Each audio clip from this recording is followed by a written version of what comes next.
Hello, good morning everyone. Welcome to Susmita's blog. সকাল হয়ে গেছে, তাতানো ঘুম থেকে উঠে গেছে।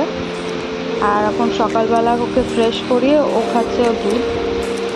তারপরে আমি চলে গেছিলাম ব্রেকফাস্ট বানাতে। ব্রেকফাস্টে বানিয়েছিলাম লুচি তরকারি। তারপরে আমি আর তাতান দুজনেই ব্রেকফাস্ট করেছিলাম। ও এখন একা হাতে খেতে খুবই পছন্দ করে। তারপর ওকে স্নান করিয়ে ওকে ফ্রেশ করে দিয়েছিলাম। এখন ওর প্লে টাইম, ও এখন খেলছে। তারপরে লাঞ্চ বানাতে চলে গেছিলাম। লাঞ্চে বানিয়েছিলাম ভাত আর সর্ষে ইলিশ। আর ইভিনিংয়ে একটু স্ন্যাক্স বানিয়েছিলাম, চিকেন স্যান্ডউইচ আর চিকেন স্যুপ।